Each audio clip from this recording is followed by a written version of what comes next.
Hello, everyone. This is Akata. Thank you for joining me in today's Rose of Venus.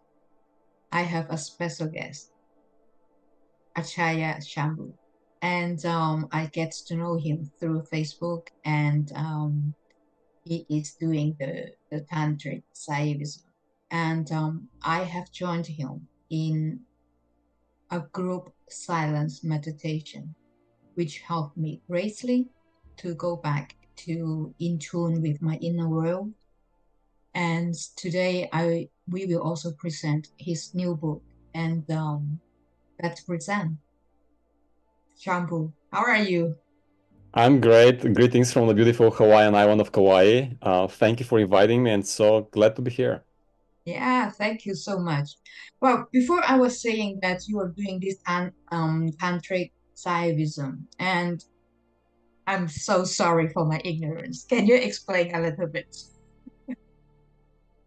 So the practice that I embarked on and embraced towards the end of 2002, it's almost 22 years now, Mm, goes by various names. The most well-known name is non-dual Tantric Shaivism or Kashmir Śaivism. And it's a really interesting tradition that sprung in India, northern India, and the Himalayas, and includes actually 5 different schools. mm, And we can discuss each school if you want to. But the underlying message of the tradition is that consciousness is everything.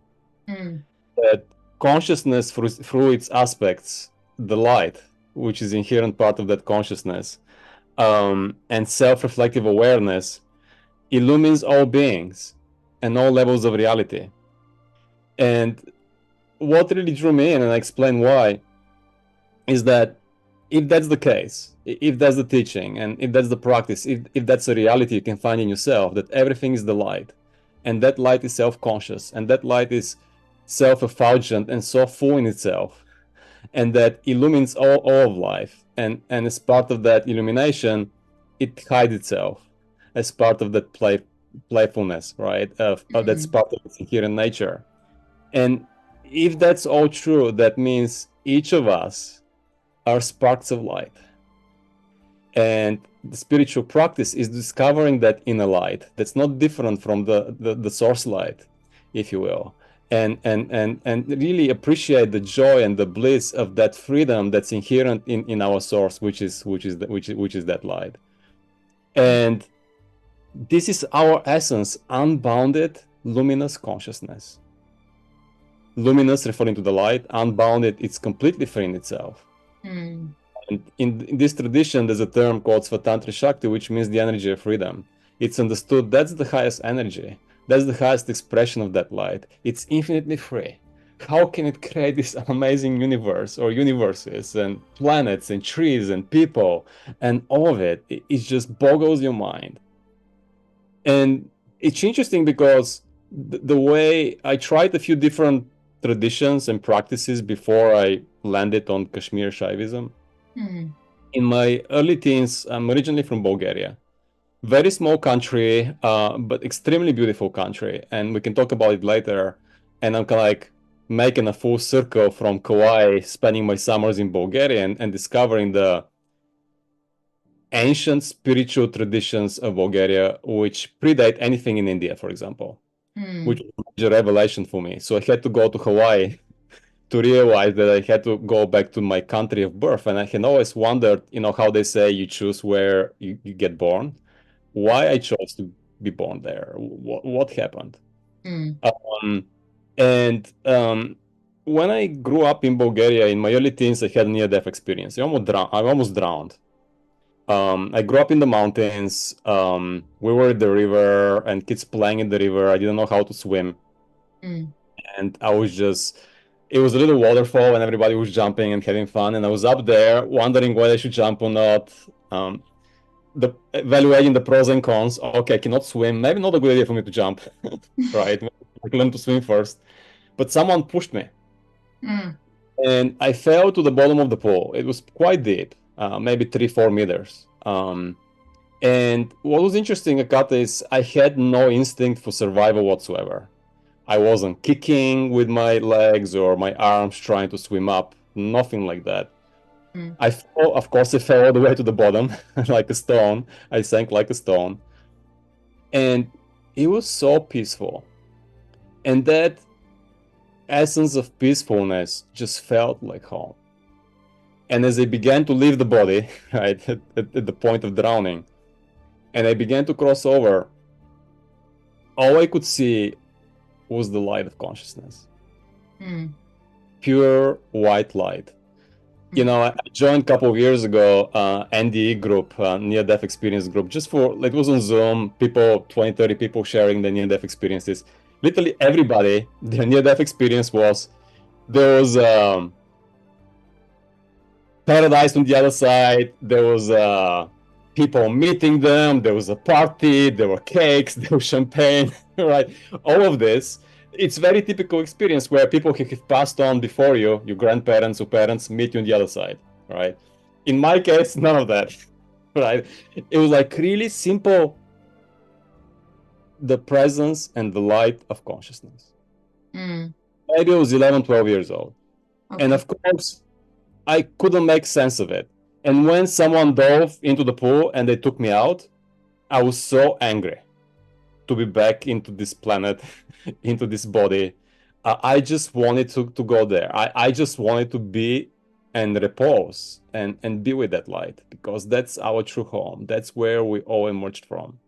And it's interesting enough, years later, I came across this tradition that is based on this teaching of the light. And the reason, by grace, the light wanted me to come back. Clearly, the light didn't want me to move on, right? To come back on this planet, continue to be in this body. And that has been increasingly my experience, that I can have that same experience as my near-death experience, that experience of the light of consciousness, that pure presence, that luminosity, that fullness, completely full in itself. No differentiation, no separation, no suffering. To realize that I can achieve that in this physical frame, in this physical body. And that's what Kashmir Śaivism is about. There's a term in Kashmir Śaivism called Jivan Mukti. That's very interesting because Jivan, that means, Mukti means liberation, and Jivan, wow, alive. In my language, home language, Bulgarian, Jiv means alive. And actually, that's a common greeting. You know, when you see people, or you say, or when you greet people, or you say goodbye, you say Jiv is zdrav, which means alive and healthy. I wish you to be alive, continue being alive and healthy, right? So there's a lot of crossover between Bulgarian and Sanskrit, which I've been exploring, and the question is which one predates what, but that's a whole separate conversation. But is that this tradition teaches you that and empowers you.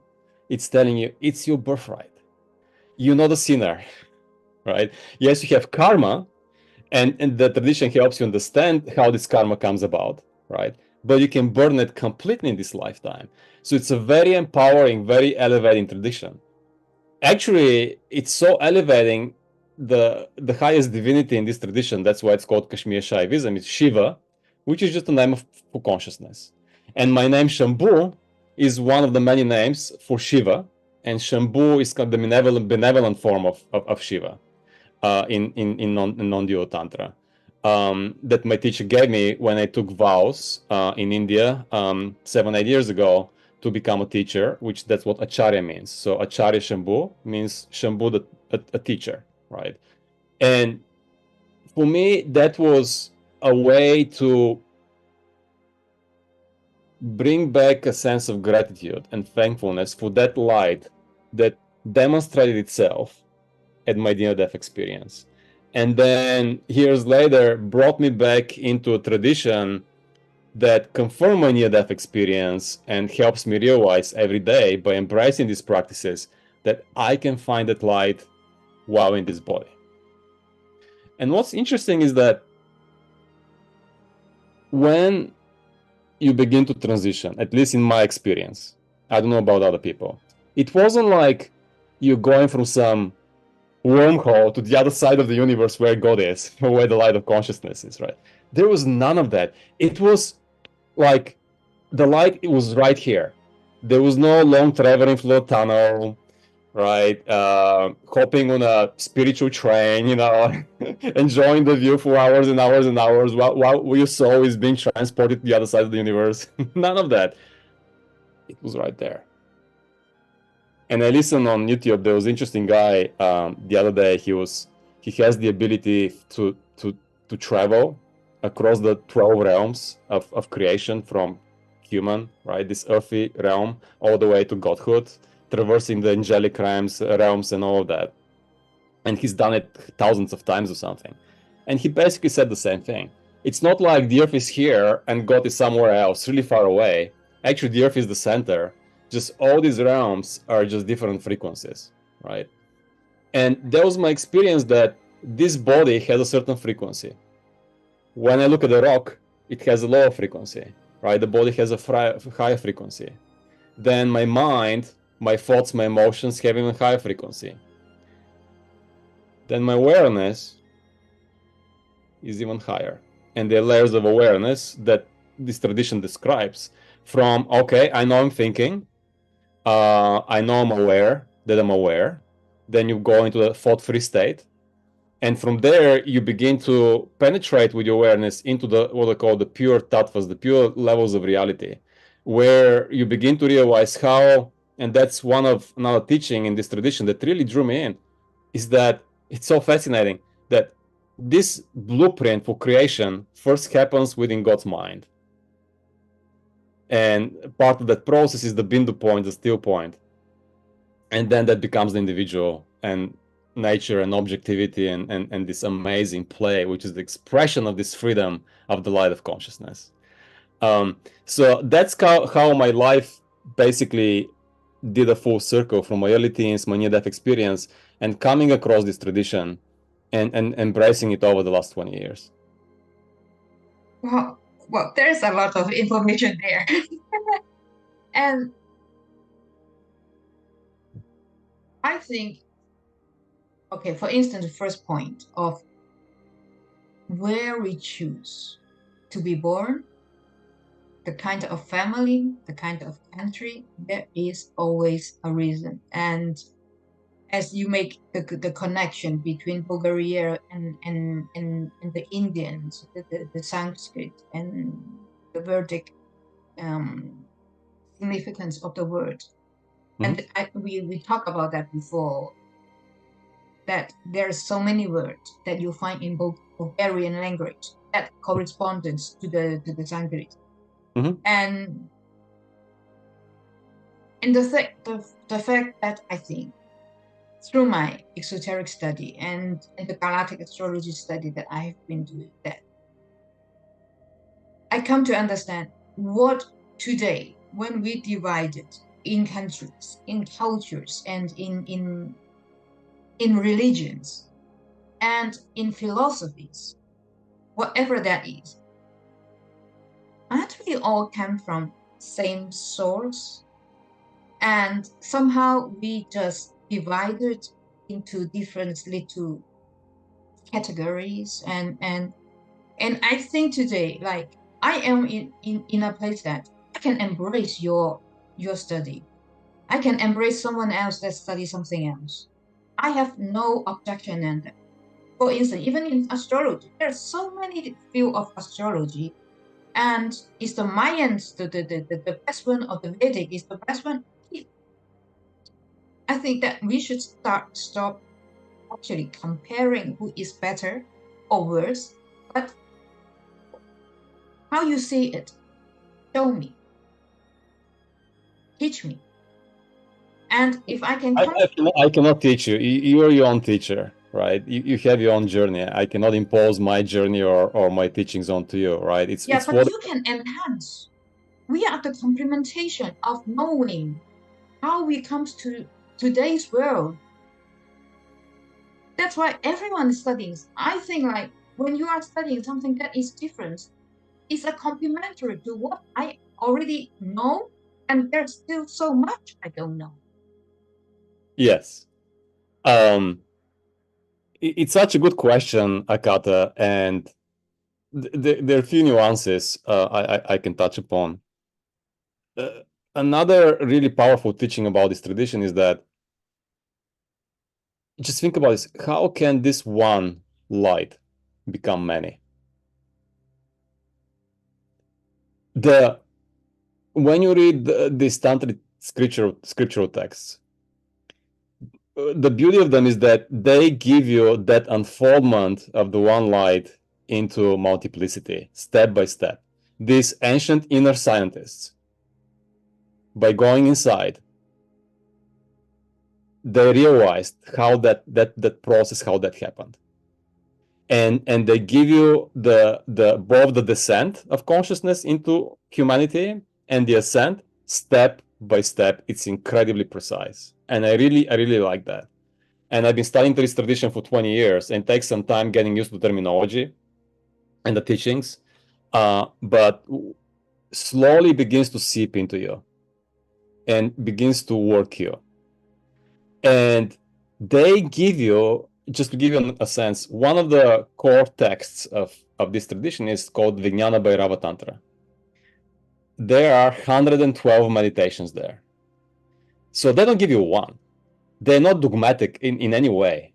They're basically saying, read all of them, try all of them, and see which ones resonates with you the deepest. And that's the one you should do. I'm not going to prescribe you any particular one. So a good way to think about it is, you go into an ice cream shop, right? There are all kinds of flavors. Somebody prefers vanilla, somebody prefers strawberry, etc., etc. You just pick the flavor that works for you, and the one that draws you in your own being, the deepest, whatever the meditation practice is. And in this case, they describe layers of meditation, of paths to liberation. There's 4 of them.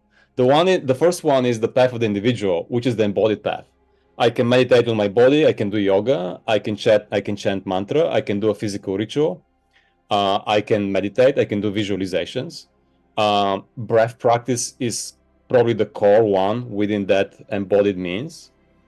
The next level is the path of energy, where the core practice is you're catching with your awareness what they call pure thought, that describes the level of reality for you. For example, that thought could be everything is consciousness, or everything is the Divine Mother, the Divine Father, whatever language works for you. And with your awareness, you're only holding on to that thought. And after some time, that one thought disappears completely and you fall into the thought-free state, Nirvikalpa Samadhi. Then you have the path of awareness, where there's nothing to do. Awareness just doubles back on itself. You're operating in the level of non-conceptual reality. And then the highest one is no path, where you were born and maybe a teacher looks at you, or you spontaneously, through what's called the grace of that light of consciousness, you get enlightened instantaneously. So you're given a menu, right? And what's interesting is you don't have to go through the path of an individual into energy, into awareness sequentially. You could just be doing a simple breath practice within the path of the individual and go all the way, and that practice can take you all the way to pure consciousness. So it's not sequential, it's not prescriptive. You're given this amazing matrix of consciousness and energy liberating practices that could take you all the way there, right? You just have to embrace it with childlike innocence. Every day you wake up, you begin to meditate, you start with beginner's mind. You start fresh again. There was a major shift in my practice. As opposed to, oh, look at me, yesterday I could move Kundalini, I could merge the lower and upper Kundalini, and look at me, right? And that's so much part of the danger of any spiritual practice, where you can become a quote-unquote master of it, and you could be moving Shakti, you can be moving energy, and you can manipulate people with your charm, or whatever magic you can learn from meditation. That's all bullshit, excuse my language, right? You have to come in with a sense of innocence every day, right?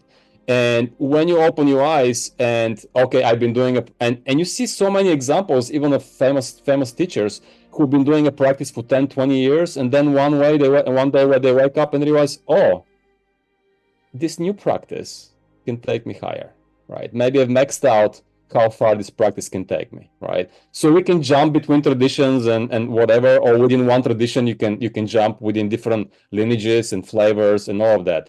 That's all fine. But I have to say this: what completely changed my spiritual journey was embracing one core, simple breathing practice. So much of the trap I fell into in my early years of practice was I would meditate in the evening, in the morning, have deep, elevated spiritual experiences, and then I open my eyes, go to work, or etc., and I lose it. Cannot sustain it. And it took me some time to realize that I need an anchor. I need a simple practice, in this case, a simple breathing practice, courtesy of Swami Lakshmanju, who was a direct descendant of those masters. This tradition flourished between the 9th and the 13th century in Kashmir and northern India. And after the Muslim invasion started dying away, but then it's been facing a revival and resurgence over the last, since the 1960s, as some of those teachings became available, got uncovered, they got collected into a library, and then they've been translated over the last 50 or 60 years or so, and including my new book, who does, part of the service of the revival of that tradition, which I published about a month ago, and we can touch on later. So it's that amazing journey of realizing what works for me, what can keep me anchored, whether I have my eyes open during my daily life, in the midst of all activities, and just doing the simple breathing practice. You dig in a groove, deeper and deeper and deeper. And then the simple practice, you realize the sacredness of the breath. The breath is profoundly sacred. And developing that profound intimacy with your own breath has been revelatory for me. Revelation after revelation. For example, how the two poses of the breath, however momentarily, you have access to pure consciousness. I'm breathing. I feel the end of the inhale. I touch with my awareness that point. I'm exhaling. I touch the other pose of the breath, the end of the exhale, with my awareness. I'm bathing my own individual awareness into universal awareness. That purity of consciousness is available in each breath. And now there isn't, when I transition from sitting meditation to daily life and vice versa, there isn't those like peaks and valleys of spiritual experience, right? It's more kind of like steady state of awareness that slowly, gradually results in expansion of consciousness through this practice and a few others that I do. Okay, let me try to keep my train of thought. First of all, I think many ancient traditional teaching, either from Egypt, from India, from China, Tibet, and the ancient Aramaic. I always have a question like, where did they get their knowledge from? And as ancient as the Chinese culture, that for me, like, I think I was born Chinese for a certain reason, that just as you, that trying to revise the ancient teaching, the language in Bulgarian. And I think there is something very similar in my case, that I learned the traditional Chinese to be able to read what was 3,000 years ago and to feel into the energy of it. And if I look at the Chinese language, the written language especially, somehow I start to think, I get to understand, and I'm reading some other texts. It's like the Chinese language actually could be a language that starts with the light language, that in our spiritual world that people, even I am starting with the light language transmission. And the thing is, where did they come from? Is it just because all we have developed within this planet, or is that from outer world, from other civilization that is beyond our understanding? And how it becomes all these different types of schools and philosophies and stuff. My feeling is going back to this ice cream shop analogy, right? Yeah, but the thing is, like, there is transmission. There are books that have written. I have studied for my galactic astrology that we call it. There's a book called the Prism of Lyra, that in our galactic history, outside from us, outside from our Milky Way, where it starts from the beginning of the beginning, that prism, when a light, the source, that light that you are talking, that light of the source, when it goes through the prism, it comes out in all different now colors, nuance, and it becomes different civilizations, it becomes different constellations. Yeah. And somehow comes to us today. And I actually think what you are studying today, that you have studied in the last 20 years, you have been doing it for so many lifetimes. And this lifetime you come back on purpose, maybe to bring out once again in a modern language, in our today consciousness, that what have been taught 30,000 years ago, keeping it the essence and everything, but wouldn't be able to understood today. Yes. I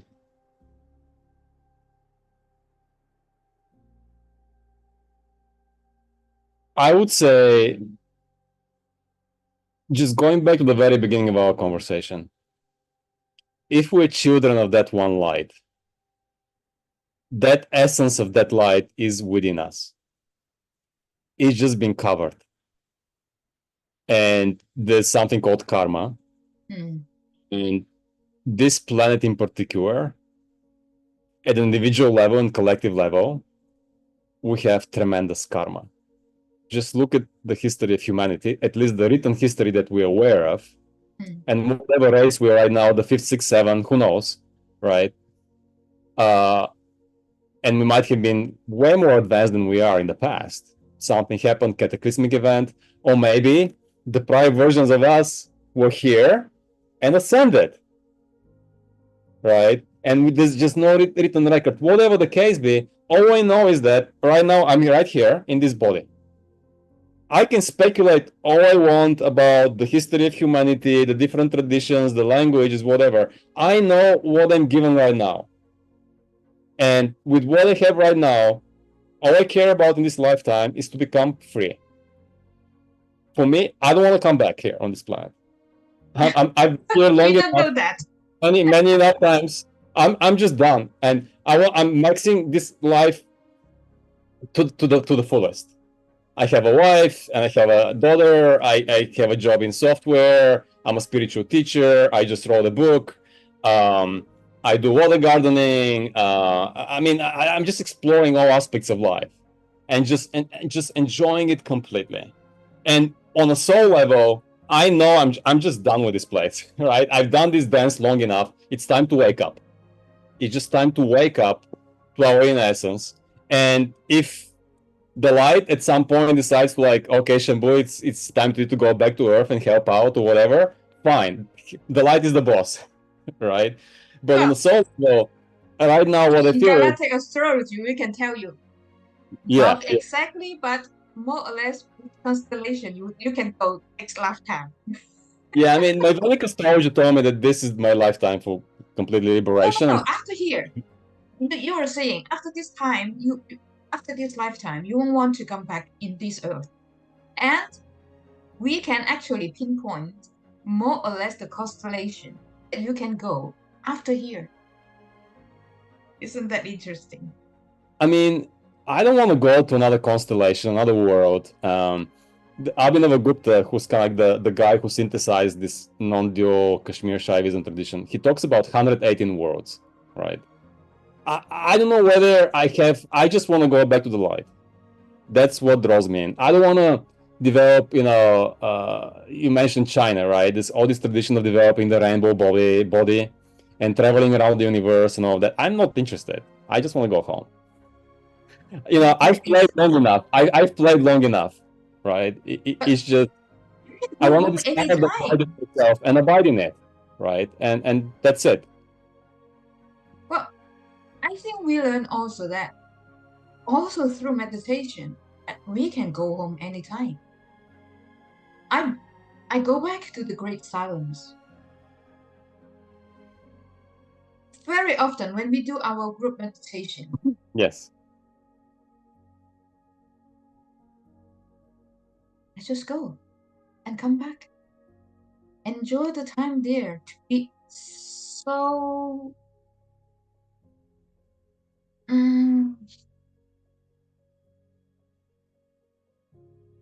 pure emptiness. What else?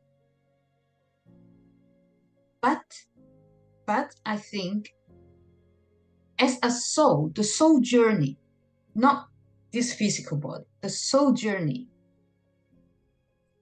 is a constant creation and learning process. Why we need to go back to the light when we are the light?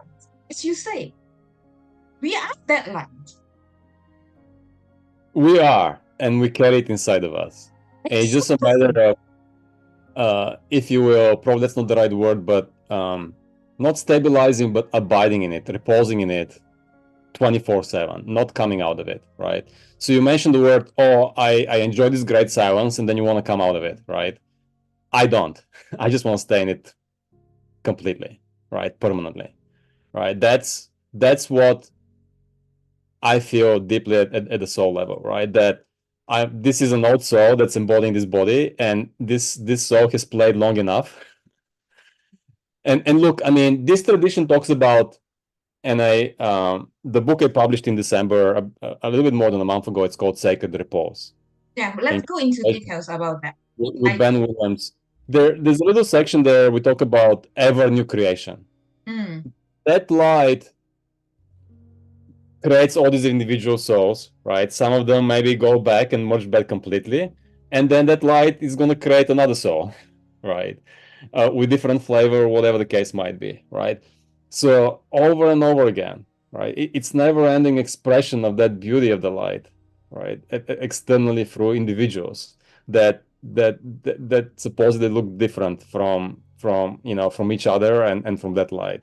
But there's this sense of underlying unity that we have to discover.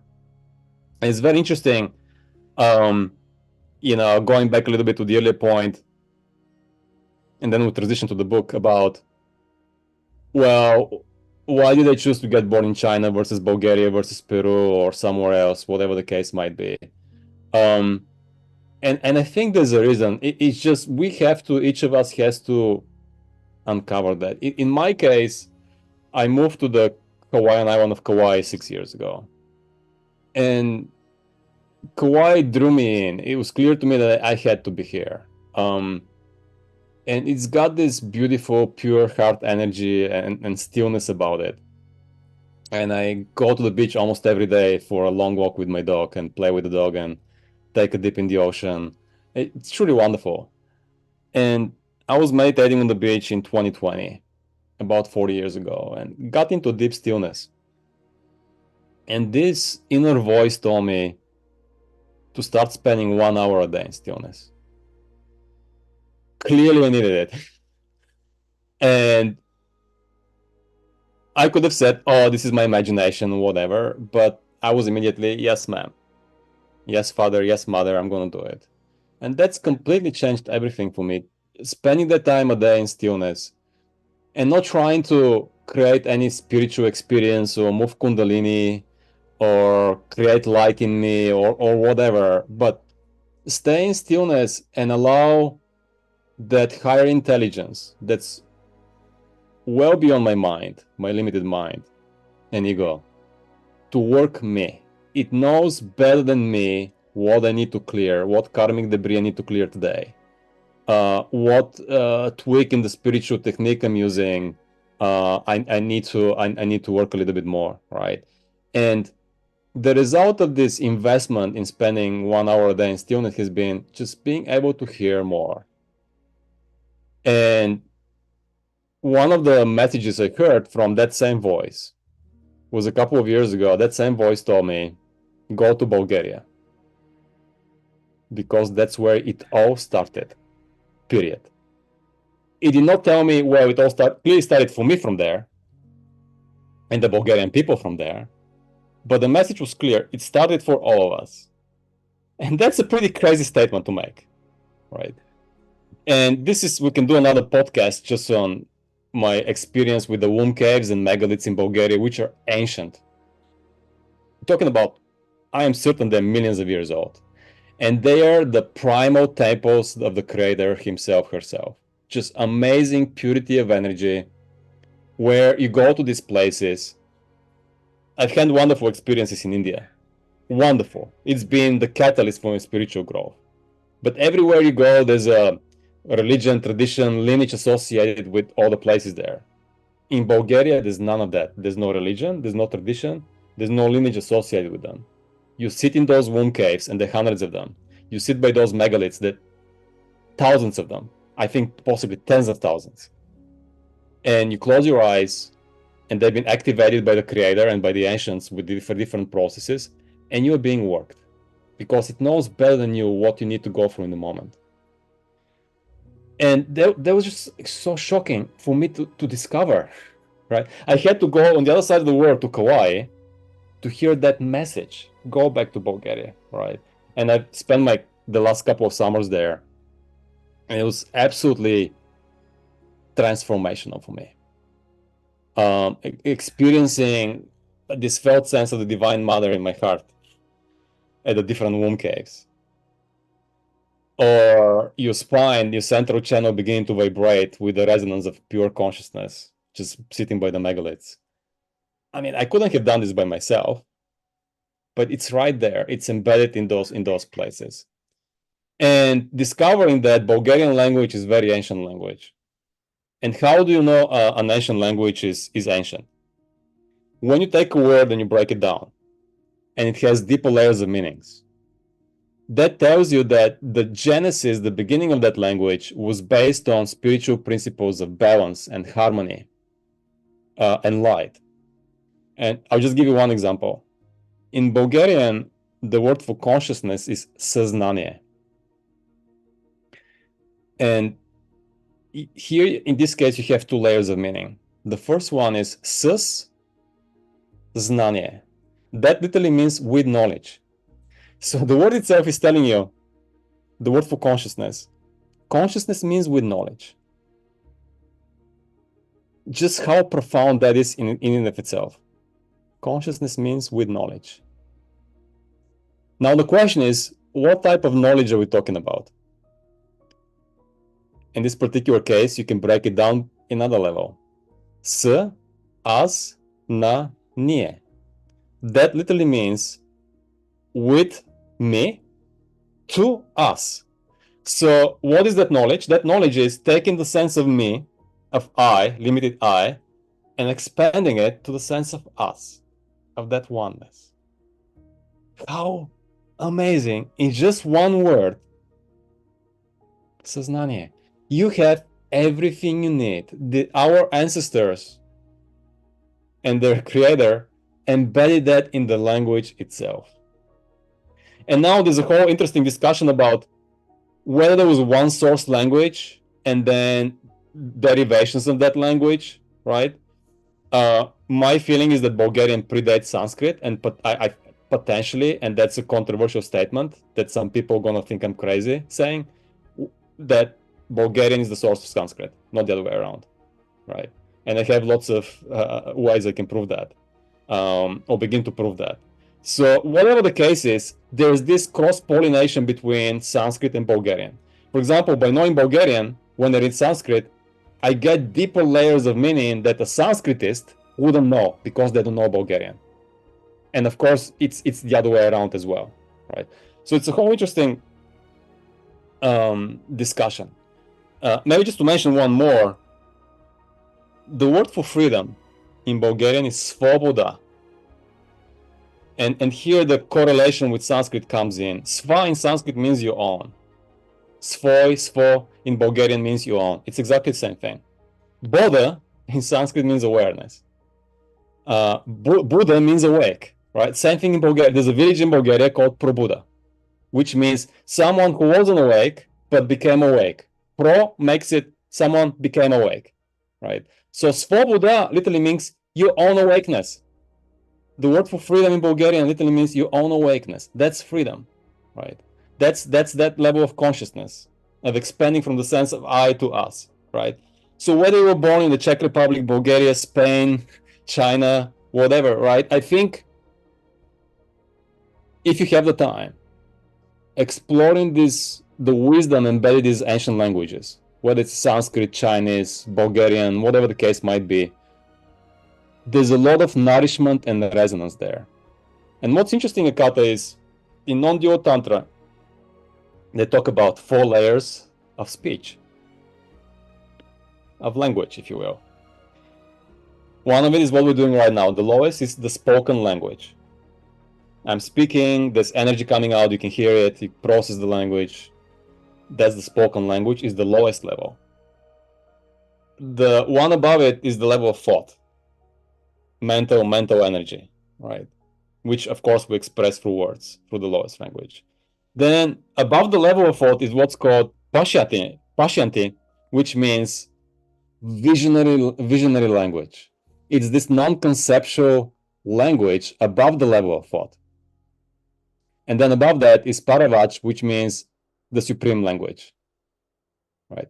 So again, you see a great example of the ancient inner scientists discovering those layers of meaning, right? And realizing that to get to the true nature of reality, you have to go beyond the level of thought into pasyanti, that vibration of consciousness before it becomes language. And I've had a couple of experiences that were meditating on Kauai, and I get this download, a particular meditation practice I should do, but it happens at the level of visionary language. And then as it comes down, it descends into me, then I can try to verbalize it. And I had trouble verbalizing. You just know, it's that inner knowing. You just know it, but crossing over into the world of language is a struggle, is a tremendous struggle, because language is inherently so limited. And I can tell you, my predecessors in Bulgaria, the ancient tribe of the Thracians, they had a language. They did not write it down because they were savages or illiterate. They did not have to write it down. There was no need to write it down, because they could telepathically talk to each other. They would remember the stories. They would utilize much bigger portions of their brain, frankly, than we quote unquote modern humans are, by being like monkeys, writing monkeys, right? And we've lost as humanity that ability to hold those stories and memories, right? And we become slaves to writing, right? And written language. Why do we have books and computers to transmit that language? We've lost that inherent capacity to tap into that inner knowing, which is that visionary language that you can translate into like an everyday language. But our ancestors, I believe, they were doing both, and they had that connection with both, and there was no need to write it down. And then the Greeks came in. I love Greece. It's a great nation, great people, great food. I love it there, etc., etc. And they came and they basically said, or whoever, right? I'll just use the Greeks, for example. Oh, well, because you don't have a written language, You're savages. You don't know what you're doing. You're not literate. You're not modern, right? And then slowly they begin to take over and write down the language of other people, and they develop their own alphabet, and you have this divergence in languages and so many written languages, right? So that's part of it, right?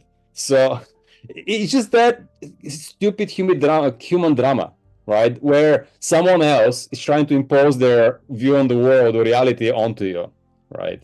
And we begin to put these layers of collective karma and obscuration of our inner nature as pure light. I don't care whether you're Greek or Turkish or Bulgarian, Romanian, or whatever you are. We are brothers and sisters of the same light. And one way to let's honor our differences in cultural heritage and different spiritual practices and learn from each other, right? But step one, we gotta stop creating more differences. Oh, I'm this, you're that, and my thing is more valid than yours, or your thing is more, superior to mine. That's how we reinforce karma at the collective level and the personal level. And we just gotta look through that mind-created world that we live in and discover its source, which is the light of consciousness. And in non-dual tantra is understood very well that thought, this is a tree, this is a mountain, you are you, right? It's just the expression of the light of consciousness. Where the trouble becomes is when we wrap it with our egoic patterns and karma and self-willful actions, where we hurt other people and we create these imprints onto our soul, and we have to come back over and over again to purify that karma so we can free ourselves. And that's the power of the ego.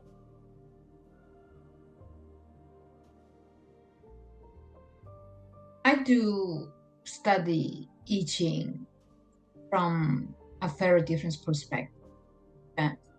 I try not to be influenced too much by today's understanding of what I Ching is, but going back to its pure essence by looking at the Chinese stereographs. Each Chinese word is a painting on its own and can transmit so much. Just like before, how you described the Bulgarian language. By doing I Ching, I am also into the Jin keys and the keys of Enoch. In the book of Enoch, the one that is written by J.J. Hertog, that with his channeling transmission with Enoch. And at the beginning of the book, it said, in today's world, in our today's modern languages, there are 5 languages that still hold the resonance of God. Sanskrit as one of them. The ancient Aramaic, the ancient Egyptians, the ancient Tibetans, and the ancient Chinese. And so funnily that if I look at the ancient Chinese, if I look back to 3,000 years ago, 4,000 years ago, before today's world, where Mandarin became the national language, actually it was Cantonese, the spoken language for the cultured, those that transmit knowledge and I find it so interesting, like how I was born in China. I should have learned Mandarin and learned the simplified Chinese. Instead, I went to Hong Kong, speak in Cantonese, and learn the traditional Chinese writing. And all this, I think there is always a reason, like you. And now I lost my train of thought. Don't know what I want to say. Anyway, all right. Just a tiny little blanket of the language things, and another point that I want to bring out regarding your book and the course that you are doing. And I know that you are going back to Bulgaria in May to have another tour. So I'm thinking of doing. I've been taking people to Bulgaria the last couple of summers, like unofficially, and they had same experiences as me as they go to these places. There's, for example, Orpheus, who was the famous flute player that the Greeks talk about, and they claim he's Greek, but he's not. He's Thracian, he's Bulgarian. He lived probably around 2000 BC. He lived well before Jesus and Buddha. And he thought that there's only one God, that each of us are divine sparks of that divinity. And one of the ways he thought to rediscover that divinity within each of us is through music, i.e., mantra, right? So it's just going to the places, the Rhodope Mountains, which is the southern part of Bulgaria, where a lot of the womb caves are, the hundreds of womb caves there, where Orpheus used to travel around and teach people and play music. Everybody that I've met that has been there, they feel rejuvenated, they feel at peace. There's just some special resonance across the entire mountains. They're absolutely magical. I cannot describe. I mean, you just have to be there to feel it, but it's absolutely magical. I've never experienced anything like this, and I've traveled quite a bit, including across India and all of that. But the energy of Bulgaria feels very ancient. And actually, there's a DNA study done by a Russian guy. And that's very important because usually, like whether it's the West, the USA or Russia, whoever, they can control the narrative, right? The victors, write the history. He did a DNA study, and he looked at the gene transmitted from father to son, which doesn't degrade very much. It's a pretty stable gene. And using this gene, you can track where the original father is. Through time and space, you can see where the original father is and how people spread from there, right? So he looked at Asia and Europe. He did not look at Africa or the Americas, but at least looking at Europe and Asia, guess where the original father was? In Bulgaria, right? It's shocking. It's just shocking, right? The oldest pre-human remains, the pre-human ancestor, 7.2 million years ago, are found at the border of Bulgaria and Greece. The oldest Homo sapiens bones in Europe, 43,000 years old, were found in a cave in Bulgaria. Over and over again. So look, I mean, whatever the case is, this is still work in progress. I'll be going back, God willing, every summer and continuing to put the pieces together. It's a very special place to go back to your source. There's tremendous purity, as I said earlier, right? And a good chunk of my book, actually, I wrote there. So this is, I spoke earlier about stillness. And this voice here on Kauai that told me to spend 1 hour a day in stillness in 2020, which I did. And because of that, I could hear my inner voice better and better with increasing sense of clarity over time. That same voice told me to go to Bulgaria, and that same voice told me to write this book a year ago. If you had told me a year ago that, hey, Shambhu, you would have like a book a year later, I would have thought you gotta be kidding me. I'm not a writer, I'm not this, I'm not that. But this strong sense of Shakti, the Divine Mother, that energy, asking me to put this out because, number one, these teachings are ripe for revival. And number two, humanity needs it right now. As the world is speeding up, everybody's going crazy, everybody has an opinion, etc., etc. And the teaching, this is the cover of the book. It's called Sacred Repose, Abiding in Bliss and Freedom, Acharya Shambhu. I collaborated with Ben Williams, an amazing Sanskritist. And these are the teachings of repose and stillness in non-dual tantric practices. Somebody that bought the book said it's kind of an encyclopedia for stillness, which it is. And the underlying message of the book is a statement in one of the tantric texts that says, "There's only one knower, reposing in bliss and freedom." There's only one knower, reposing in bliss and freedom. That's another way to say it, is one in one light, one conscious light, reposing in the bliss and freedom, which is its own essence. And the book is an exploration of who's this knower, how do we discover that knower, the practices, exploring the five tantric schools, to which has a different perspective on how to find that one knower and how to find that bliss and freedom that's within each of us, and how to abide in it once we find it, how to remain there in a permanent way. So it's almost 400 pages, 8.5 by 12 inches. It's large format, so it's like two books into one.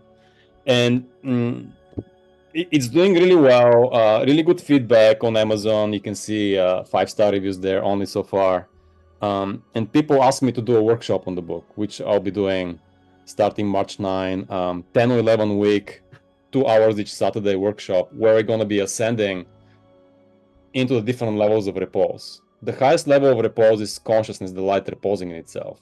But there are intermediary steps that we have to traverse. Just give a couple of examples. Reposing in an object, reposing in your own mind, reposing in your own heart, reposing in the still point here in the eyebrow center, reposing in the energy of bliss, which is in the higher centers. And then the last week, we're going to take that sense of transcendence once we rise all the way into pure consciousness and bring it back into immanence, bring it back into the body to close the loop, which is a very powerful tantric teaching that, fine, you can go up the spiritual ladder, but to close the loop, to remain any subtle nuances of separation, differentiation, you have to go all the way down. Can you find that light in the body? Not just in some transcendent realm, right? It's absolutely beautiful. And I'm not a very well-known quantity out there. I'm not like a well-known teacher or anything like this, and that hasn't been my focus to be popular or make a name for myself or make money out of teaching and all of that. But finally, I had the time to create a website, which is the light of the heart.com. That's my website. Yeah, I will And leave all details Facebook, my in the name is description Shambhu. box. Okay. Yeah, Prabhu. I think surely we can make another podcast and talk about just Bulgaria of these warm caves and the energies, the things that you get to understand and experience. And yeah, and I'm looking forward to it. So let me show you. This is a picture in my book, actually. I'm an amateur photographer, so my book has really nice pictures. This is one of the womb caves in Bulgaria. Mm. Mm. Just incredible. The resonance, the energy, the purity is it's absolutely stunning. So maybe Akata, just to finish, maybe with a 5-minute meditation, little practice. We've Oh, spoken so sure, much, sure. That would too much, be right? fantastic. Maybe time to drop in and go inside. I'll do a little guided meditation that I do every day that I find really effective.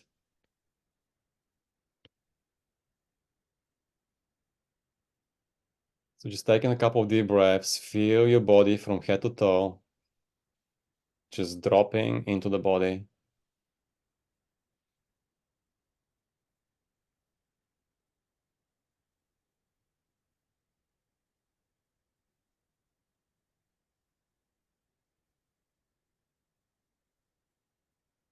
And now using our awareness, connect your awareness with your breath.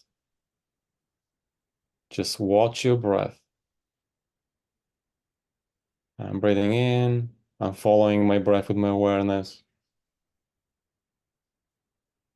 I'm breathing out, following my breath with my awareness.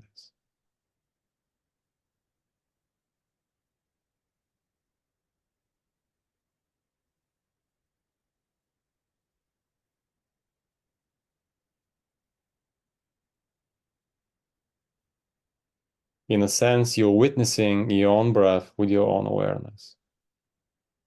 So this is the stage of witnessing your breath.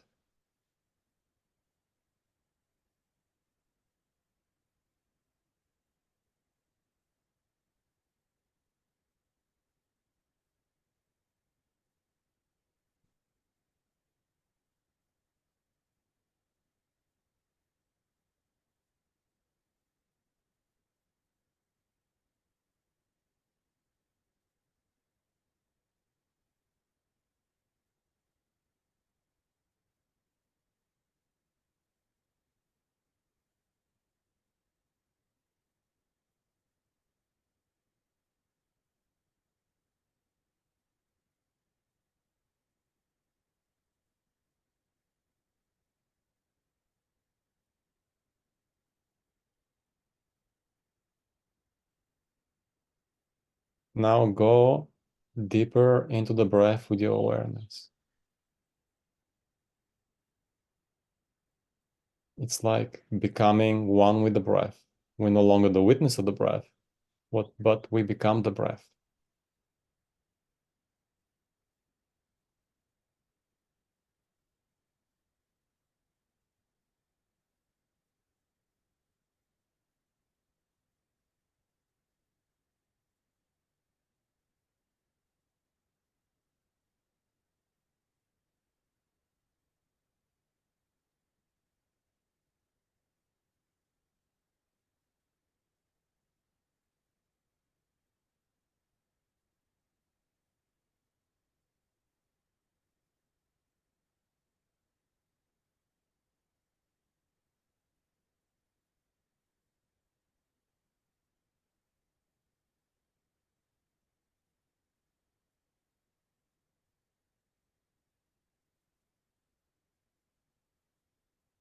Leaning into the breath, surrendering into the breath even more.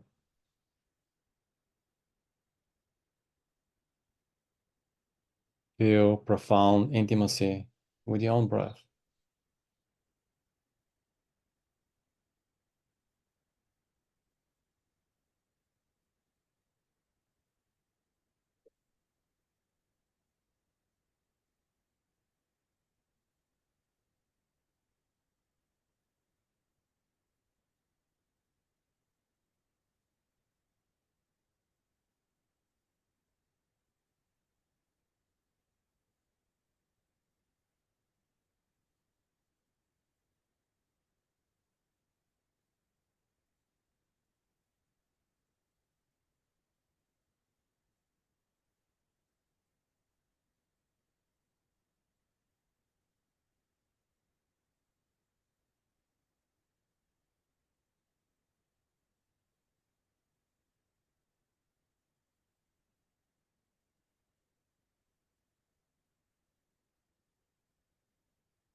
Allow your own breath to take you wherever it wants to take you.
Taking a couple deep breaths, feel your body from head to toe.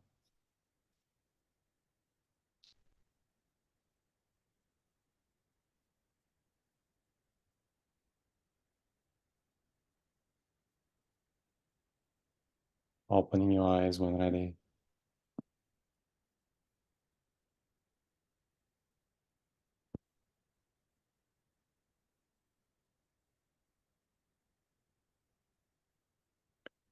In non-dual Tantra, it's understood that the breath is the first unfoldment of consciousness.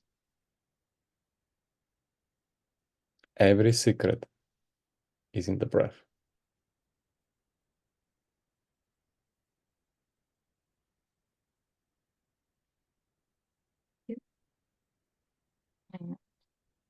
I'm looking forward for next time. Me as well. So warm greetings spreading the aloha spirit of Mother Kauai to all of you wonderful listeners. I hope you enjoyed this. This was helpful. And much love and blessings to everybody. Thank you, everyone. See you next time. Aloha.